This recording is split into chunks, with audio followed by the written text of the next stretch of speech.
Howdy y'all, welcome to another episode of Learning to Eve. I am Erutor, here to share my mistakes so you can make different ones. This episode's about finding something unexpected in a wormhole. So, do you know how this will end? Or for my Matari speakers, do you know how this will end? Do you Gnosis will end how? Anyway, my chain ended in a C3 with a high-sec static, a wandering high-sec, and my entry point, so I'm zipping around marking safe spots before I head back up chain when I see a Gnosis on D-scan. I don't give it too much thought at first because I figure he'll cloak up or bounce between safes, but he doesn't. The dude is clearly lost.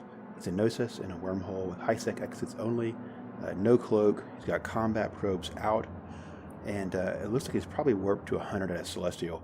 So it doesn't take too long to figure out where he is, and I can drop by to check him out. I've never actually seen a Gnosis, so I slowboat in to get a good close look.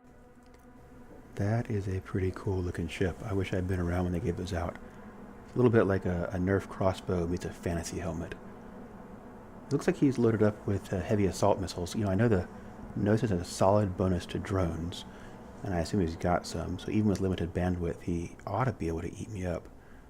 But if he's not on top of things, which sitting uncloaked in a wormhole makes me think he might not be, then maybe I could make this work out. I slowboat in until I'm within range of my warp scrambler,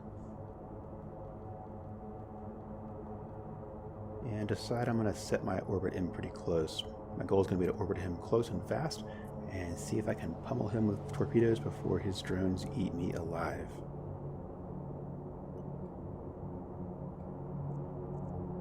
Alright, I decloak, and get that point, paint him up, and get the torpedoes going. Get the torpedoes going. There they are. At first, I think he might have forgotten that he even had drones. My SIG and speed are plenty to keep from taking any significant damage from his hams. It's kind of cool, actually, to see him blowing up behind me without doing any significant damage. Here comes one now. Fires that off, and kaboom, right behind me. Just barely touched me. Pretty cool. Oh, yes. So, he does seem to have forgotten he has drones, and he's poking away. He's going down. He's down to half armor. No repairs, just a few hits on me with those missiles. But, yeah, Vespas. That could be, and indeed, yes, it is a problem for me. They're eating me pretty fast. And there we go. Shields are down, and the Vespas are hitting my armor pretty good.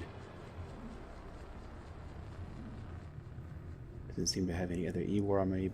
Ooh, half armor. Yes, it is time to get out of dodge. This is not going to go my way. So, no counterpoint. I guess he didn't have one, I forgot to use it. And I'm able to head out with half structure remaining and live to fight another day.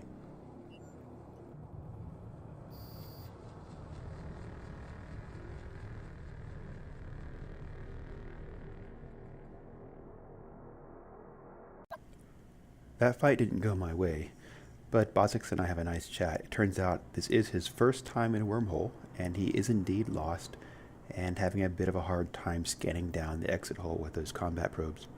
Offered to help, but he wisely declined my offer, assuming it's a trap.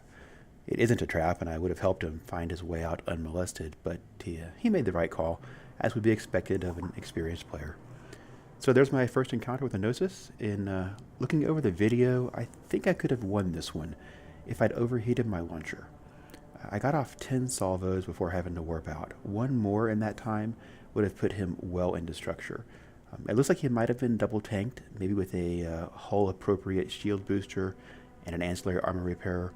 So I'm not sure I could have broken his tank before his Vespas ate me, but it would have been very, very close.